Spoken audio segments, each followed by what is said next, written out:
Hoy les voy a platicar sobre la inteligencia artificial como una herramienta de ciberseguridad en la industria en la que están ustedes. Y en general como una herramienta que podemos utilizar en el día a día. Pero déjenme empezar por el final de la plática. Eh, Durante la plática les voy a estar diciendo cosas que de alguna manera podrían sonar desesperanzadoras, que pueden sonar complicadas, que pueden sonar a que es un riesgo utilizar esta tecnología y que mejor valdría la pena acercarse a otra cosa o alejarse de esta tecnología. Y por eso quiero empezar por el final, porque el final es... vamos a cerrar con una serie de recomendaciones, porque lo que estoy tratando de decir, aunque en algún momento parezca que no, es cómo entender esta tecnología, cómo aplicarla, cómo usarla, pero también para ello es importante entender los riesgos. Entonces, vamos a estar recibiendo ejemplos tanto en temas de ciberseguridad como en temas de inteligencia artificial, en qué se puede y qué no se puede hacer, complicaciones, ejemplos en donde a empresas les han pasado cosas tal vez no tan convenientes.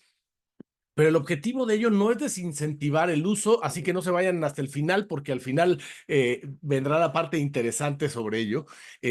Pero necesitaremos entender qué se puede hacer, qué conviene y hasta dónde. Y también los invitaré a estar comunicándonos a través del chat. Podrán estar haciendo preguntas. Si alguien quiere hacer una pregunta a través de las funciones que tienen de chat, pueden hacerlas. Yo trataré de contestarlas en el mismo contexto conforme las vayamos viendo, y Pedro me va a ayudar para eso, pero si no, también al final tendremos una sesión de preguntas y respuestas. Bueno, eh, y entonces déjenme empezar por una frase que me parece interesante. Stephen Hawking, que pues una de las personas que ha hecho investigación en varias disciplinas, en particular en temas de astrofísica, pero en varias disciplinas, habló sobre la inteligencia artificial diciendo que el éxito en la creación de la inteligencia artificial podría ser el evento más grande de la historia de la humanidad, uno de los inventos o el invento más grande de la historia de la humanidad, pero si no tenemos cuidado, desafortunadamente también podría ser el último. Y tiene un sentido importante porque hasta hoy todos los inventos, todas las herramientas que hemos utilizado como seres humanos han sido creadas por los seres humanos o han sido encontradas en la naturaleza y adaptadas por los seres humanos para hacer una herramienta. Eh, la inteligencia artificial, aunque hoy le decimos así, inteligencia artificial, en realidad no es tan inteligente todavía. Hoy comete errores, hoy se confunde con algunas cosas. Entonces, déjenme decir, en resumen, hoy no es tan inteligente, tiene algunas capacidades importantes que veremos en unos momentos, pero no es tan inteligente. Pero tiene una característica muy importante. Cuando lleguemos a tener inteligencia artificial realmente inteligente, que lo vamos a ver más adelante, sería la primera vez en la humanidad que tendríamos una herramienta que sea capaz de crear sus propias herramientas, lo cual nunca hemos tenido. Y por eso Stephen Hawking dice, necesitamos aprender a evitar los riesgos y para eso necesitamos conocerlos.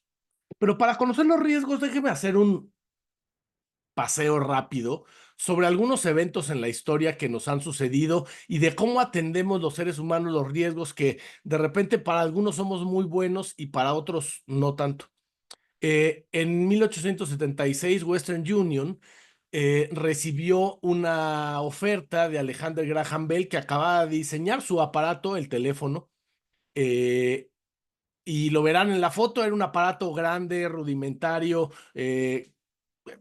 complicado de utilizar y ya tenía líneas de telégrafo Western Union. Alexander Graham Bell lo que hizo es montar su aparato sobre las líneas de teléfono y decir, mira, podemos comunicar a dos personas que no se tienen que mandar un telegrama o un mensaje en clave Morse, que es como se comunican los telegramas, sino lo vas a poder hacer a través de la voz. En ese tiempo Western Union era prácticamente el monopolio en Estados Unidos de las comunicaciones y dijo, no tiene futuro, tiene muchas deficiencias y nadie lo consideraría como un medio serio de comunicación. se oye feo, la gente se va a desesperar y la gente quiere recibir su telegrama, está acostumbrada a mandar mensajes muy cortos, sucintos, y lo descartaron. Desde ahí para acá, el teléfono ha crecido todos los años de manera exponencial y de ahí para acá, el telégrafo obviamente ha empezado a crecer desde aquel tiempo y hoy pues todavía existen los telégrafos que por cierto ya no operan a través de clave Morse y de mensajes solamente análogos. Y bueno, hubo una oportunidad ahí desaprovechada. ¿Alguien ubica qué es esta máquina que está en la pantalla? Y si alguien la ubica, sabrá que es la primera cámara digital de la historia. Grababa las fotos en un cassette como los que usábamos para audio, y era un aparato también voluminoso, y de hecho no tenía una pantalla, grababa las fotos en el cassette y después se conectaba ese mismo cassette a un reproductor que se ponía en un televisor y ahí se veían las fotos. Y lo inventó Kodak en sus laboratorios. Kodak, que era el líder hasta ese momento de las impresiones, químicos y todos los procesos relacionados con la fotografía, inventó esta cámara en sus laboratorios y ellos mismos, al ingeniero que lo hizo, dijo, estamos convencidos que nadie va a querer ver sus fotos en un televisor. La impresión ha estado con nosotros más de 100 años. La gente quiere tocar sus fotos, quiere tenerlas en un álbum. ¿Para qué alguien querría ver su foto en un televisor? Además, no puedes cargar el televisor contigo. Recuerden que en aquel tiempo los televisores, aparte de que la cámara era voluminosa, los televisores eran bastante más voluminosos todavía. Entonces, dijeron, no tiene futuro. Y después de ello, Kodak se fue prácticamente a la quiebra más de una vez. Y la cámara digital hoy la tenemos tanto es que en nuestros teléfonos celulares e incluso en cosas más pequeñas tenemos cámaras digitales. ¿Quién no tuvo una credencial micada de plástico de Blockbuster en donde para ver una película el fin de semana ibas a rentar una película a este lugar? Y resulta que Netflix, el que hoy es el gigante de las películas, por decirlo de alguna manera, le ofreció a Blockbuster su negocio, que en realidad en aquel tiempo ni siquiera era de streaming. Netflix nació como una respuesta a las rentas que te cobraban una multa por entregar la película tarde y que había que ir en la noche y echarlas en un buzón, que había toda una complicación por ello. Y entonces había una suscripción, te mandaban 3 películas en un DVD a tu casa. Las veías y cuando terminabas de verlas, regresabas las 3 películas y te mandaban otras 3. Y así funcionaba su modelo de negocio. En realidad no era de streaming como ahora. Pero bueno, le intentaron vender el modelo a Blockbuster y Blockbuster dijo, seguramente no hay más de 100 hogares que puedan ser clientes de esto. Netflix ni siquiera es competencia para nosotros, no está en el radar y bueno, pues sabemos dónde está Netflix ahora y dónde Blockbuster pues prácticamente desapareció. Todos los que estuvimos haciendo negocios a finales de los 90, a principios de los 2000, utilizamos un BlackBerry y era la herramienta de negocios por excelencia. Y Research in Motion, que es la empresa que hizo estos aparatos, cuando salió el iPhone, dijo, la BlackBerry es muy superior. El iPhone no es atractivo para la gente de negocios porque quieren un teclado físico para poder escribir rápido, y que no tiene las herramientas de productividad que tiene BlackBerry. No es atractivo. BlackBerry, pues por más que ha intentado subsistir, también ha ido a la quiebra o al Chapter 11 de distintas maneras y el iPhone pues revolucionó la manera en la que nos comunicamos. ¿Y quién no utilizó la guía Roji en la Ciudad de México y en las ciudades principales en nuestro país para ir de un lugar a otro? Y ellos no por falta de visión intentaron hacer la guía Roji electrónica. A mí me tocó tenerla en un CD, la consultabas, pero no tenía esta experiencia que te da Google Maps o Waze de manera muy rápida, que te embarca la ruta, que lo ves en una pantalla de manera muy dinámica y eventualmente esto en 2018 se fue a la bancarrota y desapareció también. Eh, ¿Qué le estoy tratando de decir? La inteligencia artificial y los sistemas de información están aquí para quedarse y me parece, estoy convencido, son el futuro. Quien no sepa adoptarlos estoy seguro que le va a pasar lo mismo que le pasó a todas estas empresas.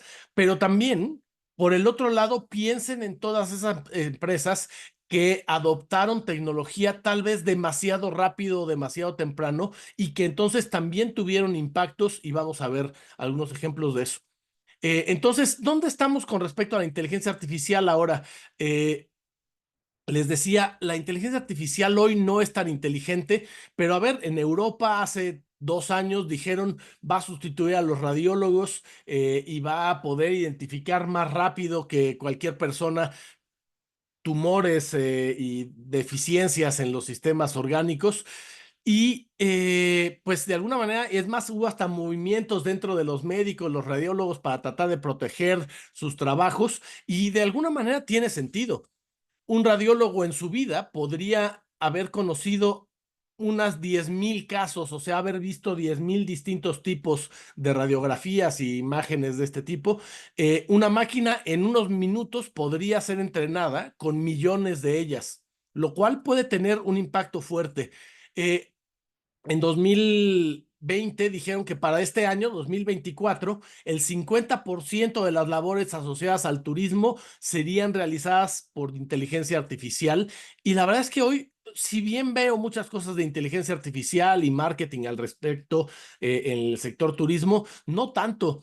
Eh, Hace algunos años, 2 años también para ser exactos, dijeron que ChatGPT, que fue lanzado en diciembre, noviembre de 2023, iba a reemplazar a los programadores en 10 años. No han pasado 10 años, pero no veo cómo vaya a reemplazarlos, sobre todo a los más grandes, y ahorita les explico por qué.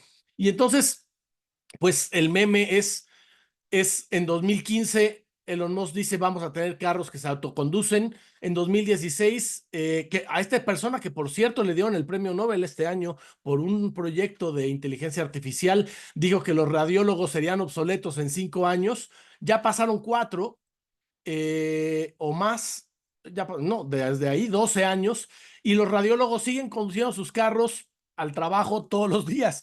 ¿Y por qué? A ver, la tecnología de inteligencia artificial tiene muchas ventajas, pero hay que entender que también tiene algunas limitaciones importantes. Seguramente muchos de ustedes han jugado y yo he estado jugando con cosas que generen imágenes. Aquí puse a decirle, a ver, haz a Pablo Corona en distintas condiciones y algunas se ven bastante reales. Esta que está arriba, casi a la derecha, de no ser porque tiene los dedos bien raros, podría parecer por una foto totalmente real. Eh, y así, hoy hay software y aplicaciones que pueden hacer anuncios completos, videos, texto, que puede ser bastante, bastante útil. Pero, a ver, entendamos esas limitaciones. ¿Cuáles son las limitaciones que tiene la inteligencia artificial? Bueno, a mí me gustan las etimologías y inteligencia artificial viene de inteligir, e inteligir es discernir, es poder tener esta capacidad de comprender las verdades generales. En inglés dicen que la inteligencia artificial serían los sistemas de cómputo que puedan desempeñar labores de manera normal, similares a los que hacen los humanos, por ejemplo, la percepción visual, el habla, la toma de decisiones. El asunto es que hoy no hemos logrado que una inteligencia artificial, aunque le dieron el Nobel hoy, eh, hemos tenido noticias recientes, el premio Nobel de Física de este año y de Química de este año, se la dieron a proyectos de inteligencia artificial. Y es más, fue hasta controversial porque hay quien dice, sí, es una aplicación ingenieril interesante, pero no generó una nueva pieza de conocimiento a la humanidad.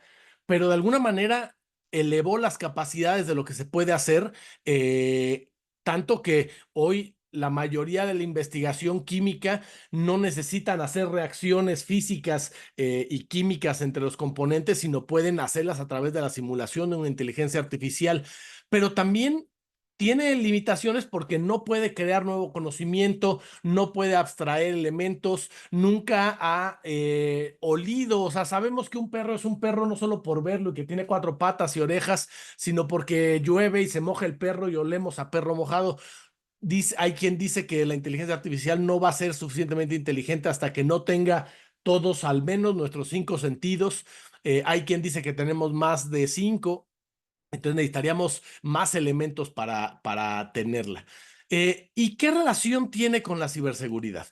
Bueno, pues, ¿qué significa ciberseguridad? Ciberseguridad, de alguna manera, hace unos años hubiéramos hablado de seguridad de información, pero en realidad hoy no solamente se trata de proteger bits y bytes, sino de muchas cosas que son vulnerables a través de las tecnologías de información, que pues nuestros teléfonos, nuestras comunicaciones, esta llamada, el flujo de alimentos, el transporte, las comunicaciones, prácticamente todas las actividades que realizamos hoy dependen de tecnologías de información. Y la ciberseguridad entonces no solo protege a los sistemas y a la información, sino protege pues, el tejido social que de alguna manera está fuertemente dependiente de estos sistemas de información que hoy seguramente en la industria del corrugado ustedes tienen mecanismos de, no sé si de inteligencia artificial ya implementados, pero estoy seguro que de tecnologías de información, de automatización, de control, que permiten llevar a cabo tareas más rápido, más fácil, pero que un ataque de ciberseguridad podría tener impactos importantes. Y hoy lo vemos en todos lados. Ya no se trata de proteger bits y bytes, como dije. Tenemos autos que se autoconducen, aunque no al nivel que me gustaría, pero ya casi se autoconducen. Y entonces ya no solamente es proteger a la computadora, sino la vida de una persona que puede depender de esta máquina que al final va a bordo un pasajero o varios pasajeros y que la falla no lleva solamente a perder información, sino pudiera llevar desafortunadamente a perder la vida de alguien. Esto en el contexto de esta transformación digital, de lo que le llaman la cuarta revolución industrial, pues requiere tener cada vez sistemas que sean más interoperables, con mayor innovación, transformación, automatización, interconectividad, que estén descentralizados y que estén sobre todo centrados en el cliente. Y estos 6 elementos me parece que serían la clave para implementar mecanismos de automatización y de inteligencia artificial en sus organizaciones. ¿Cómo eso resuelve un problema de mi organización? No trae una herramienta porque a mi vecino le funcionó para resolver un problema que yo no tengo. Necesitamos herramientas que nos resuelvan problemas y no problemas que andan soluciones, herramientas que ya son una solución en busca de problemas que solucionar. La verdad es que creo que necesitamos esa otra visión. Y como les decía, a ver, tenemos tecnología por todos lados. Por un lado tenemos el Internet de las cosas, déjenme llamarle Internet de las cosas divertidas, en donde tenemos los wearables, los teléfonos, las televisiones, las refrigeradores y lavadoras inteligentes, pero también tenemos por otro lado toda la parte del control industrial, automatización, empresas que hacen transformación, ciudades inteligentes, la parte de salud que requiere de tecnologías y que ha penetrado fuertemente la tecnología a este grado, tanto que para que se den una idea, en 2005 había 500 millones de dispositivos y 6.3 mil millones, billones de la cuenta corta en inglés, de personas en la Tierra. Al día de hoy hay 50.000 millones de dispositivos y ya llegamos apenas el año pasado a 8.000 millones de personas. Entonces crece más rápido el número de dispositivos y esto hace que crezca la superficie de contacto. Antes proteger esto se parecía a proteger un castillo medieval y la ciberseguridad era como en los castillos medievales. Tengo una única computadora por cada empresa hace 40 años, y aparte está muy poco conectada y se conecta solamente por teléfono en un momento determinado. Hoy eh, se parece más a tener que proteger un edificio moderno que no solo como el castillo medieval tiene una única entrada con un puente levadizo y hay que poner todas tus baterías ahí para defenderlo, sino tenemos puertas, ventanas, muchos datos que entran, salen con clientes, con proveedores para fines de marketing, de publicidad, de operación, de finanzas, de regulación. Y entonces esa gran superficie de contacto aumenta esta problemática. Para darles algunos ejemplos de cosas que han sucedido, botnets que controlaron sistemas de vigilancia, sistemas de control de acceso en distintas partes del mundo, que la debilidad que tenían era utilizaban nombres de usuario y contraseñas débiles, o sea, estaban en el manual. Hicimos una investigación en algún momento y reportamos a fabricantes, en particular a fabricantes de dispositivos médicos, y les decíamos, hay una vulnerabilidad, le dijimos a los hospitales primero, en que todos tus dispositivos tienen el nombre de usuario y contraseña en el manual. Y eso pues hace que cualquiera que se conecta a tu red pueda tratar de alterarlos, y dijeron, no, es que no puedo cambiarlo porque pierdo la garantía. Ahí mismo en el manual dice que si cambio el nombre de usuario y contraseña predeterminado, pierde la garantía porque es lo que utiliza el fabricante para mantenimiento. Entonces, hay veces que las malas prácticas vienen desde el fabricante, vienen desde quien produce un dispositivo, y eso hace que pueda haber redes grandes como estas que tomaron control de millones de dispositivos a lo largo del mundo y que fueron utilizadas después para hacer ataques.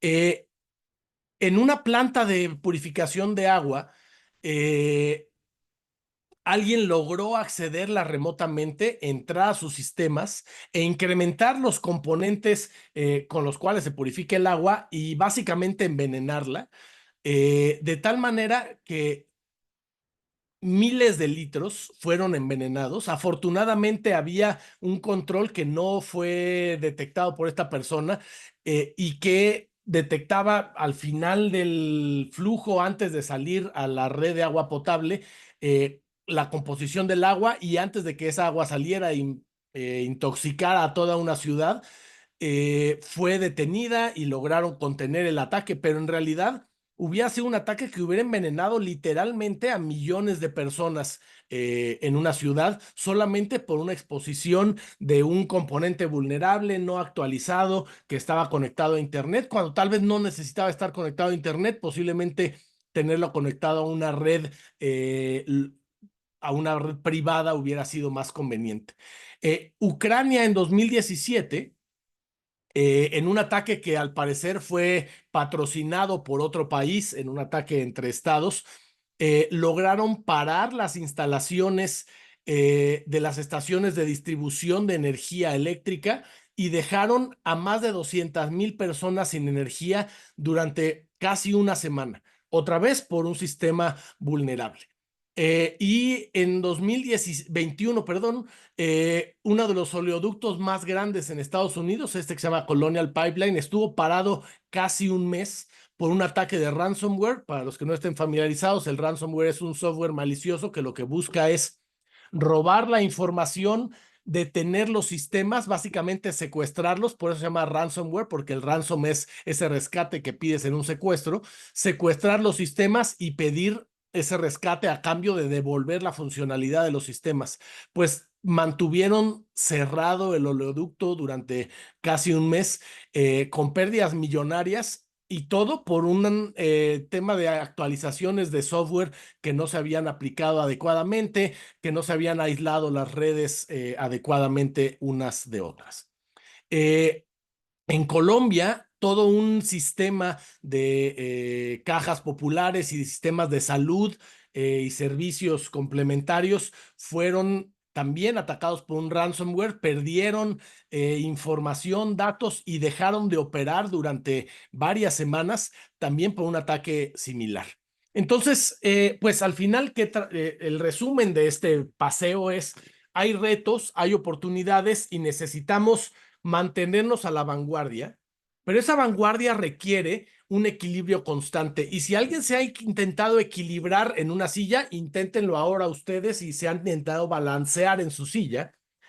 El equilibrio no es permanente. Necesita estar en una permanente compensación de las condiciones del entorno, porque todo el tiempo cambia la situación en la que estamos, hay vibraciones, y aunque dejaras en equilibrio algo, necesitarías estarlo compensando eventualmente para que se mantenga en ese equilibrio.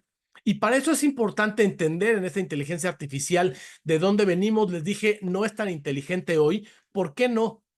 A ver, la inteligencia artificial no es tan nueva. Desde los 60 ya existían sistemas que a través de reglas y umbrales hacían lo que le llaman conocimiento experto.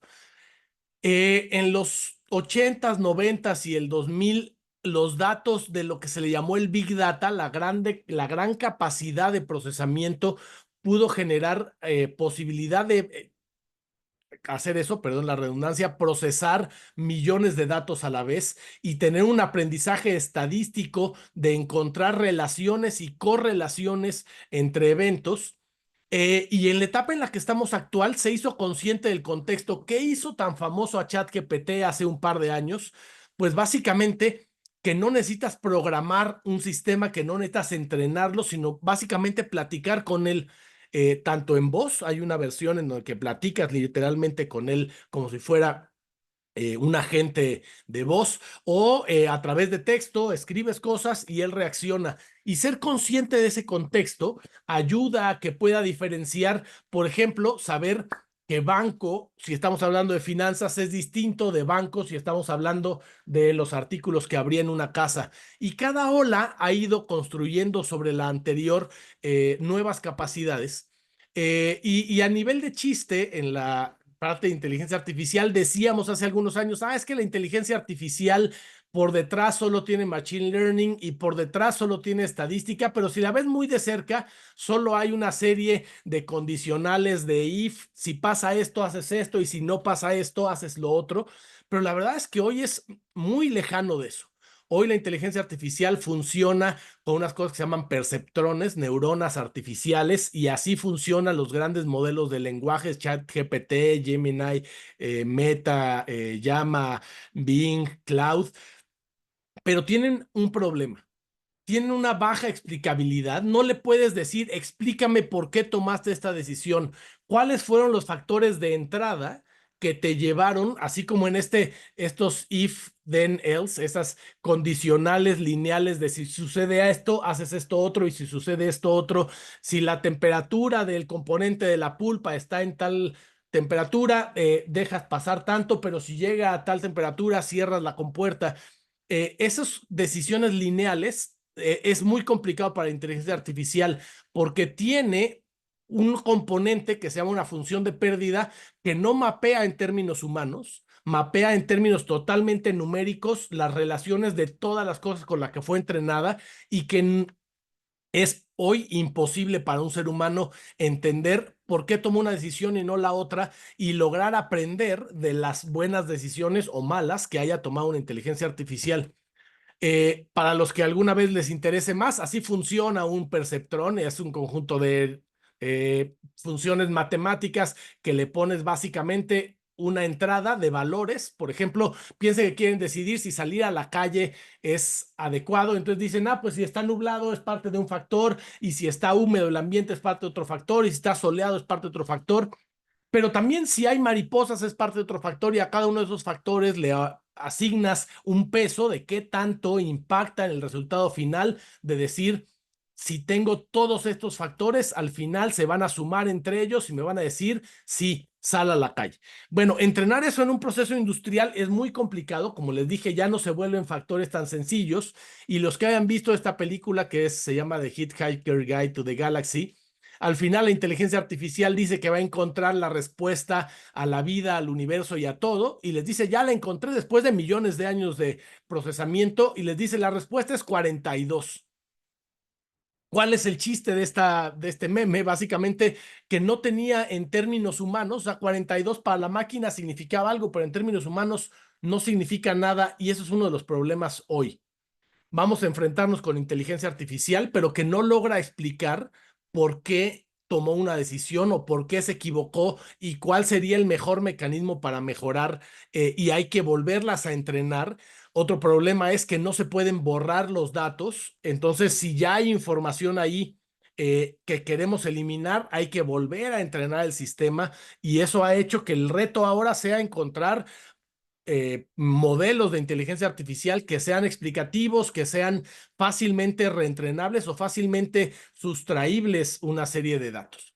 Pero el problema es que tampoco entendemos cómo opera nuestro cerebro. Traten de ver la imagen de la izquierda y seguramente ven un animal, pero que como que lo atropelló un camión. Por aquí ven un ojo, por aquí ven el otro, por acá ven su nariz, bueno, por acá. Pero y si ven la foto de la derecha, ven una persona más o menos normal. Voy a rotar las imágenes y en realidad el perro no estaba tan feo. Lo que creíamos que era la nariz era otro ojo. Este es un ojo, este es el otro ojo, este es su nariz. pero lo voy a regresar. Lo que pasó es que nuestro cerebro dice, los ojos normalmente están arriba y la nariz abajo, como estaba oscuro y desenfocado, creyó que esto era un ojo y creyó que esto era el otro. Déjenme quitarle la tinta. Y rearma nuestro cerebro, se inventa en dónde cree que deben estar las cosas, igual que esta otra. Esta imagen es exactamente la misma que esta, solamente rotada 180 grados. Y la vemos ahí totalmente deforme, pero si la regreso, la vuelven a ver bien porque nuestro cerebro rearma y dice, ah, la boca está en su lugar y es una boca normal. Sí, pero a la hora que la ponemos rotada en su rostro, la boca está rotada, la parte de arriba de la boca está abajo y la de abajo está arriba, igual que los ojos, se ve sumamente rara, pero si la regreso, la vuelven a ver normal. Nuestro cerebro rearma la información y literalmente se la inventa conforme ve los datos. Y algo similar sucede con esas cosas que le llaman alucinaciones de la inteligencia artificial. Otro ejemplo es esto. Si ven este poste, ¿qué le pasó a ese carro? Y dirían, pobre cuate, se rompió su parabrisas. Y seguro todos estamos convencidos de que se le rompió su parabrisas, pues no se le rompió a nadie. Este es un poste que se refleja en el toldo del auto aquí y luego se refleja en el parabrisas y luego tiene un montón de cables colgados y esos cables pareciera que son las roturas que le vimos en algún momento. Entonces, ¿cómo funciona nuestro cerebro? La verdad es que el cerebro se inventa historias y la inteligencia artificial también en esas relaciones complejas que encuentra entre los datos con los cuales se entrena, también se inventa historias y por eso es que hoy a veces no es tan confiable. Otra de las recomendaciones que les daría cuando la utilicen para temas profesionales, nunca la dejen sola. Para utilizarla, habría que utilizarla siempre con la supervisión de un humano. Sacó un texto, qué bonito texto, que alguien humano lo lea, vea si es congruente, vea si no se inventó. A veces se inventa fuentes, porque le pregunté, yo he escrito un par de libros. Y le dije, dame el mejor libro de Pablo Corona en cierto tema que era relacionado con los que yo escribo, pero no es un tema del cual había escrito. Y se inventó un tema, un título y hasta una introducción. Una introducción de algo que estadísticamente hubiera sido bueno que Pablo hubiera escrito y era razonable que Pablo lo escribiera, pero no existía. Así se inventa cosas, entonces hay que validar las salidas y entender, como dije en resumen, esos riesgos. Usamos la tecnología como un habilitador de negocio para conseguir los beneficios, los objetivos de negocio gracias a esas herramientas, pero esas nos pueden traer consecuencias negativas. Y entender estas consecuencias negativas es lo que hoy nos va a dar pues un mejor aprovechamiento de esas herramientas para llegar más lejos. Y para entender esos riesgos y en resumen, hoy la inteligencia artificial, como les dije, no es tan inteligente. Le llaman a la inteligencia artificial que sí sea realmente inteligente, inteligencia artificial general y que sería capaz de razonar, cosa que hoy no lo hace, no puede realizar juicios bajo incertidumbre, no puede abstraer conocimiento, no puede hacer una planificación estructurada, íntegra, contradiciendo y creando nuevo conocimiento, no se puede autoentrenar. Aunque ya tiene algunas cosas, ya tiene comunicación en lenguaje natural, ya tiene habilidades basadas en el contexto, en objetivos comunes, hoy no puede explicar algunas decisiones. Entonces, nos falta todavía cierto camino. Los expertos dicen que por ahí del 2045 tendríamos inteligencia artificial. Así que para los que estaban asustados de si nos iba a dominar Skynet y iba a subyugar a la humanidad, no sucederá pronto y no creo que suceda si lo hacemos adecuadamente. No toma conciencia por sí misma hoy, no se esconde en otros sistemas, no intenta autorreplicarse, no se va a automodificar. Y hasta que tengamos inteligencia artificial general, podría hacerlo, pero si la diseñamos adecuadamente, deberíamos tratar de generar mecanismos que prevean estas condiciones. Pero tiene otros riesgos y los riesgos de temas de privacidad, de recolección masiva de datos, de seguridad de esa información, de sesgos. Y déjenme hablar de la seguridad y de estos sesgos. Piensen que ustedes quieren crear una carta para un cliente o que quieren analizar los datos de negocio para que la inteligencia artificial les ayude a revisar decenas o cientos de estados de resultados, balances, hojas de ventas, qué productos, la estacionalidad y el negocio en general. Lo alimento con esta información y le digo, dame conclusiones sobre cómo podría mejorar mi negocio y posiblemente me pueda entregar cosas interesantes. El problema es que si no hemos leído las letras chiquitas, usar ChatGPT para esto sobre todo en su versión gratuita, tiene un uso secundario de datos en donde estamos aceptando que pueden utilizar los datos con los cuales le alimentemos para reentrenar sus modelos. Así que le estamos regalando de alguna manera información de nuestro negocio. Si queremos alimentar información que sea sensible, confidencial, cara para nuestra organización, deberíamos hacerlo en sistemas especializados, no versiones gratuitas. Las versiones gratuitas son buenas para temas, déjenme llamarle más casuales, para jugar o incluso para hacer una carta para, a ver, ayúdame a hacer el mejor mensaje de Navidad para mis empleados. Ah, bueno, pues ahí no va a haber información sensible. Pero si necesitamos información sensible, lo mejor será contratar una herramienta que tenga un contrato especial en donde no tenga estas cláusulas de uso secundario de datos y no le estemos dando permiso a la organización que lleva esta inteligencia artificial de reentrenar sus datos. Por cierto, cada vez que vean un software gratuito en Internet, no existe software gratuito en Internet. Tal vez no lo pagamos con dinero, pero lo estamos pagando con datos personales, con nuestros hábitos, a qué tienda fuimos, qué nos gusta, qué página visitamos, porque esos datos hoy dicen son el oro del siglo XXI, que ayudan a una mejor publicidad y a hacer un perfilamiento fuerte de los usuarios y hasta encontrar manipulación y control, identificando filias y fobias de las personas y creando mensajes particulares que podrían alterar su comportamiento, y eso es un riesgo también importante. Eh, entonces, para implementar un proyecto de inteligencia artificial en mi organización, ¿qué tengo que hacer? Pues entender qué tan complejo es mi entorno, si necesito explicabilidad o no de los sistemas, qué nivel de automatización ya tienen mis máquinas, mis procesos industriales, qué otras fuentes relacionadas con aprendizaje automático puedo utilizar para darle información estadística anterior de cómo se comportaron los procesos para poder utilizarlos en el futuro, posibles problemas en el hardware, en el software que puedan afectar y que han afectado anteriormente que nos puede tratar de ayudar a solucionar. Problemas en el ciclo de vida, por ejemplo, en la construcción o creación de elementos de plástico corrugado. Seguramente ustedes identifican ineficiencias en la producción, en el reciclaje, que si viene con tinta, que si no, que hay materiales que son más fácilmente reciclables o los procesos podrían hacerse más rápidos. Bueno, ahí podría haber oportunidades de eficientar esos procesos con preparación tecnológica o incluso con sesgo en los datos.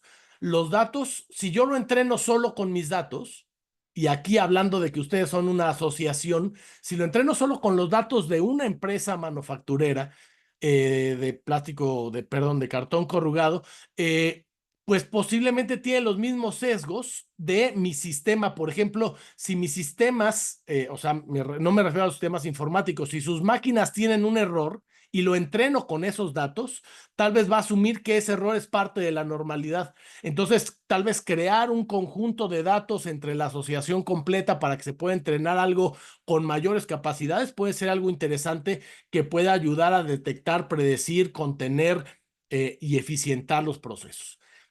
Y así se ha aplicado en distintos sectores. Los que hoy más beneficios han tenido son los sectores industriales, los sectores de la salud, los sectores gubernamentales, en donde se tiene experiencia, herramientas y automatización de procesos hacia la gente. ¿Y qué tendríamos que hacer? Pues entender el flujo de vida de la información, el ciclo de vida de los datos, de los sistemas que ya tenemos conectados con sensores, válvulas, mecanismo de automatización y control en nuestra industria, y cómo van pasando alrededor de este ciclo para poder alimentar un sistema que nos lleve a generar esto. un mejor gestión del conocimiento, que los datos cuando tienen significado se convierten en información gracias a que entendemos sus relaciones, que la información cuando la analizamos y sintetizamos se convierte en conocimiento gracias a que entendemos sus patrones y que eso se convierte en sabiduría gracias a que entendemos sus principios y lo aplicamos en el alcance de objetivos específicos. Afortunadamente hasta aquí llegan las máquinas hoy. Las sistemas de inteligencia artificial tratan de llegar al siguiente nivel, no lo han logrado y por el momento estamos del otro lado, porque también tienen limitaciones, limitaciones que pueden ser ataques a los algoritmos. Déjenme ponerles un ejemplo muy sencillo. La máquina que ve patrones, lo que ve es, le enseñaron a detectar galletas con chocolate y lo que ve es que tiene bolas y un fondo pues más o menos clarito. Y entonces ve galleta con chocolate, galleta con chocolate, galleta con chocolate. Oye, pero para un humano es clarísimo que eso no es una galleta con chocolate.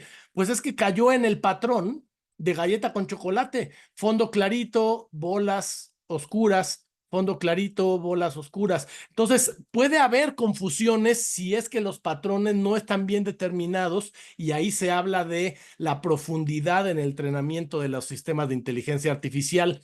Por ejemplo, este sistema que estaba diseñado para detectar a una persona, cuando la persona se colgó algo enfrente, ya dijo, ah, pues no es una persona, es un colgador de cosas y ya no lo detectó como persona. Esos ataques a la entrada, esos sesgos que puede tener en los datos de entrenamiento, pueden llevar a malas decisiones y a que pues tengamos un sistema de inteligencia artificial que al final no sea tan inteligente. Y también los atacantes la están utilizando para hacer mejores ataques de ingeniería social. Hoy el malware está siendo creado por atacantes. El perfilamiento que dije hace rato, entender los perfiles para fines comerciales puede ser una cosa, pero para fines de manipulación y de engaño puede ser otra. Entonces, si los atacantes lo están utilizando, mi propuesta es, ¿por qué no utilizamos también nosotros? ¿Alguna vez alguien le ha preguntado, oye, ¿cómo puedo configurar mejor mi sistema? Tengo este software, este hardware, estos elementos, ayúdame a encontrar la mejor manera de actualizarlos y de mantenerlos seguros. O tengo este sistema de control industrial, existen vulnerabilidades conocidas que puedan afectarme y cómo las puedo resolver. Y literalmente un sistema como ChatGPT o algunos otros más especializados podrían ayudarnos. Eh, También en ciberseguridad podrían ayudarnos a detectar patrones, a poder interactuar de una manera más sencilla, a autenticar y a autorizar a los usuarios de maneras que sean fáciles. Hoy, por ejemplo, el uso de contraseñas dicen causa problemas. ¿Por qué? Porque tengo que acordarme la contraseña, si la pido tengo que pedirla de nuevo, no es como traer una llave, que traigo la llave todo el tiempo conmigo y se está buscando crear algo similar. A ver, traemos llaves, pues traigamos llaves digitales para usarla en vez de un password. Hoy lo hemos utilizado todos en los tokens del banco.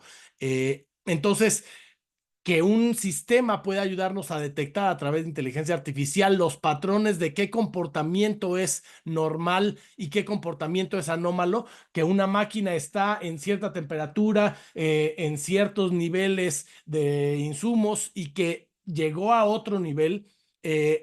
Un humano difícilmente puede detectar patrones tan intrínsecos. Una máquina en su fortaleza sería detectar ese tipo de patrones de una manera mucho más rápida que nosotros. Eh, Creo que el futuro será para aquellos que sepamos hacer pares humano-máquina. Alguien que dice, va a sustituir el trabajo de la gente, sí, sobre todo de la gente que copia y pega, porque la máquina va a ser más rápido copiando y pegando que las personas. Pero quien logra hacer pares humano-máquina, por ejemplo, déjenme usar el ejemplo de los grandes modelos de lenguaje, ChatGPT, Cloud, Gemini o cualquiera de estos que son comerciales. Quien pueda hacer lo mejor del ser humano, que es sensible, que puede predecir cosas por intuición, pero que use a la máquina para predecir cosas estadísticamente, para poder detectar patrones más rápido, será el futuro. ¿Y cómo utilizarla bien? A ver, dale ejemplos. Dile que asuma un rol, por ejemplo. Dile, tú eres el director general de una organización o eres el encargado de mantenimiento de un sistema o eres el encargado de generación de nuevos proyectos. Dale contexto de qué quieres hacer, qué quieres lograr, dale ejemplos de otras situaciones similares, dale indicaciones lo más sencillas, claras, corrobora las fuentes que te dé, cuida tu ortografía a la hora de crear el prompt y con eso, realizando varias iteraciones, seguramente podríamos sacar muy buenas respuestas que nos ayuden a mejorar los procesos industriales, los procesos de transformación, los procesos que nos lleven al día a día a solucionar cosas en nuestra organización. Pero también necesitamos aplicarlo de una manera, pues no tan casual, como les decía, hay que tener cuidado qué datos introducimos a estos sistemas de inteligencia artificial, hay que identificar cómo poder manipularlos. ¿Quién tiene derecho internamente en una organización? Cualquiera puede usar ChatGPT y meter cualquier cosa que es propiedad intelectual de la organización o que tiene secretos de negocio que pudieran ser sensibles. Entonces, establecer reglas es un mecanismo importante y por eso a nivel internacional se han creado distintas normas, estándares. Por ejemplo, me tocó participar en la creación de la norma que se llama ISO 42001. Es la norma para generar sistemas de gestión de inteligencia artificial y aprovecharla de la mejor manera, entendiendo no solamente para el que entrena inteligencia artificial o la desarrolla, sino para un usuario para qué puede servir, qué perfiles de personas dentro de la organización la pueden utilizar, cómo alinearla a los objetivos de negocio y cómo llevar a mecanismos de interacción que al final hagan eso, lo que acabo de decir, abonar a los objetivos de negocio. Entonces, para concluir, déjenme decirles, la mejor herramienta en malas manos, si nosotros nos pusiéramos los mismos zapatos, trajéramos la misma cuerda, el mismo arnés que esta persona, intentamos escalar esto, lo más probable es que terminaremos haciendo daño.